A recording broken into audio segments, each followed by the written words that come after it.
बिस्मिल्लाहिर्रहमानिर्रहीम अस्सलाम वालेकुम व्यूवर्स। तो पहले तो आप सब लोगों को बहुत ज़्यादा मुबारक हो कि आप लोग अगर मेरी वीडियो देख रहे हैं तो ज़ाहिर बात है कि आप लोगों ने फर्स्ट स्टेज जो है वो क्लियर कर ली है। अब आप लोग परेशान हैं कि आप लोगों ने सेकंड स्टेज की तैयारी कहाँ से करनी है। तो आज की इस वीडियो में मैं आप लोगों को वो सिलेबस बताने वाली हूँ जहाँ से आप लोगों ने उसे प्रिपेयर करना है, आप लोगों ने तैयार करना है और अपनी सेकंड स्टेज को क्लियर करना है। और साथ ही साथ मैं आप लोगों को वो भी मिस्टेक बताऊँगी जो मैंने पहली स्टेज में की थी, जो 2024 के टेस्ट में। तो आप लोग वो वाली मिस्टेक्स ना करें ताकि आप लोग जो हैं वो सेकंड स्टेज को क्लियर कर सकें और आप लोगों का नेम जो है वो रनर अप और विनर अप लोगों में आ सके। तो चलिए व्यूअर्स, चलते हैं अपनी जो मेन चीज़ है उसके ऊपर कि आप लोगों ने इसका सिलेबस कहाँ से लेना है। जैसे कि आप लोगों को पता है कि ओपन डोर की वेबसाइट पर आप लोगों को हर चीज़, हर गाइडलाइन जो है वो दी गई है और साथ ही साथ आप लोगों को यहाँ पर सिलेबस भी दिया गया है कि जिस सिलेबस से आप लोगों को वो एमसीक्यूज पूछेंगे और आप लोगों को जहाँ से वो आप लोगों का टेस्ट बनाने वाले हैं और साथ साथ आप लोगों को एक डेमो क्लास भी देते हैं, वो आप लोगों ने डेमो क्लास कैसे अटेंड करनी होती है। तो आज की इस वीडियो में हम इसके बारे में डिटेल से बात करने वाले हैं। तो जैसे कि आप लोग देख सकते हैं कि मैं जो है वो ओपन डोर की ऑफिशियल वेबसाइट पर हूँ। इसे लॉगिन किए बगैर ही आप लोग नीचे थोड़ा सा स्क्रॉल डाउन करके आएंगे तो आपको ये सारे प्रोग्राम्स मिल जाएंगे। ठीक है, ये सारे वो प्रोग्राम्स हैं जिनमें आप लोगों ने इनमें से किसी न किसी एक प्रोग्राम पर आप लोगों ने अप्लाई किया होगा। तो आप लोगों ने जिस भी प्रोग्राम पर अप्लाई किया उस वाले प्रोग्राम को आप लोगों ने ओपन कर लेना है।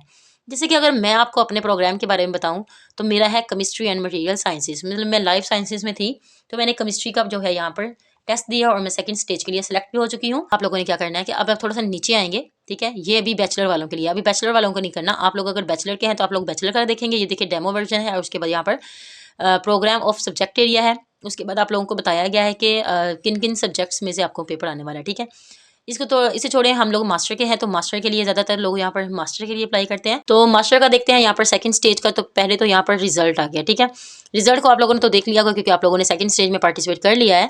तो अब आप लोग देख सकते हैं कि यहाँ पर एक डेमो वर्जन है। ठीक है, डेमो वर्जन के बिल्कुल सामने आप लोगों को प्रोग्राम ऑफ सब्जेक्ट एरिया, ठीक है, आप लोगों को ये दिया गया है और list of the prospective research supervisors. ठीक है, और इसके आगे बिल्कुल ही आप लोगों के सामने जो है वो programme with prospective supervisors. Okay, ये आप लोगों ने देख लिया कि आप लोगों को जो है आप लोगों के काम की चीज़ जो है वो ये वाली है, प्रोग्राम ऑफ सब्जेक्ट एरिया। ठीक है, तो आप लोगों ने ये डेमो वर्जन, अगर आप लोगों को बहुत ज़्यादा कंफ्यूज है कि आप लोगों को नहीं पता कि आप लोगों ने टेस्ट कैसे जो है वो सॉल्व करना है उसको, ठीक है, तो आप लोगों के लिए यहाँ पर डेमो विजन है। डेमो विजन को जैसे ही आप लोग यहाँ पर क्लिक करोगे, अभी ये ओपन होगा। ठीक है, मैं इसके ऊपर क्लिक कर रही हूँ तो ये देखें, ये इस तरह का ये डेमो वर्जन आप लोगों के सामने ओपन हो चुका है जहाँ पर वो आप लोगों को बता रहे हैं कि आप लोगों ने कैसे कैसे अपना टेस्ट जो है वो सॉल्व करना है।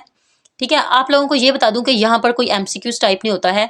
यहाँ पे जो एक इनका और तरह का मेथड होता है कि यहाँ पर आप लोगों को पॉइंट्स मिल रहे होते हैं। हो सकता है कि जब एक क्वेश्चन है, एक एमसीक्यूज है, उसके आप लोगों को 3 पॉइंट्स मिल रहे हैं, उसमें 3 आंसर ठीक हो। ठीक है, एक आंसर गलत हो, और ये भी हो सकता है कि उसमें सारे के सारे गलत हो और एक आंसर ठीक हो। तो अगर वो आप तीनों सही वाले आंसर सेलेक्ट कर लेते हो तो आपको उसके 3 पॉइंट्स मिल जाएंगे। तो अगर यहाँ पर एक पॉइंट लिखा हुआ है तो इसका मतलब है कि यहाँ पर एक ही आंसर जो है वो ठीक है और उसका आप लोगों को एक पॉइंट मिलने वाला है। यहाँ पर टास्क 2 है। इस तरह आप लोगों को टास्क आने वाले होते हैं, टास्क 3, टास्क 4, टास्क 5।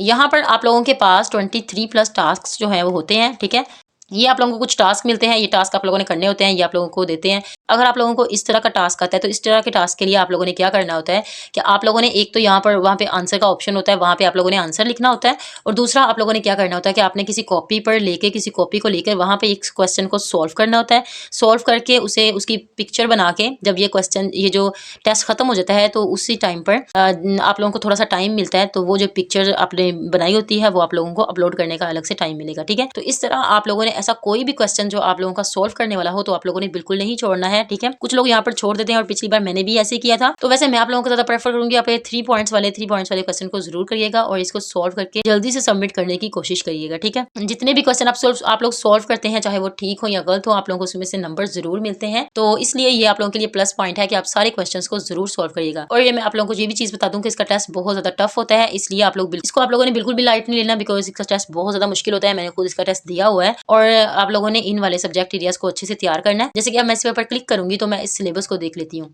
जैसे मैंने सिलेबस को देखा तो आप लोग देख सकते हैं कि यहाँ पर मास्टर्स, यहाँ पे आप लोगों को एमसीक्यूज के लिए अलग से सिलेबस दिया गया है। देखिए, आप लोगों के एमसीक्यूज ऐसे नहीं है कि आप लोगों ने ABC जो है वो क्लिक करना है।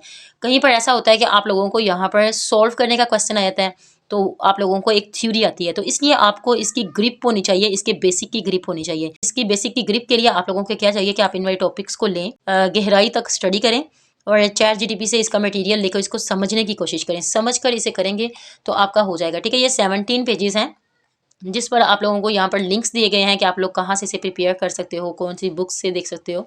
तो आप लोगों के लिए, आप लोगों के पास टाइम कम है तो आप लोगों के लिए ज़्यादा बेस्ट यही रहेगा कि आप लोग जो हैं वो इससे वाले सिलेबस को ChatGPT की हेल्प से तैयार करने की कोशिश करें। ठीक है, इसका बहुत ज़्यादा सिलेबस है, ये देखें आप लोगों के सामने है। अगर आप इसे तैयार कर लेते हैं तो आपका टेस्ट बहुत अच्छा हो जाएगा। आज ही से स्टार्ट करें और बेस्ट ऑफ लक। और अगर आप लोग सिलेक्ट होते हैं या फिर विनर अप होते हैं या रनर अप होते हैं तो आप लोग मुझे कमेंट्स में ज़रूर बताइएगा। और आज के लिए इतना ही, मिलते हैं नेक्स्ट वीडियो में, तब तक के लिए अल्लाह हाफिज़।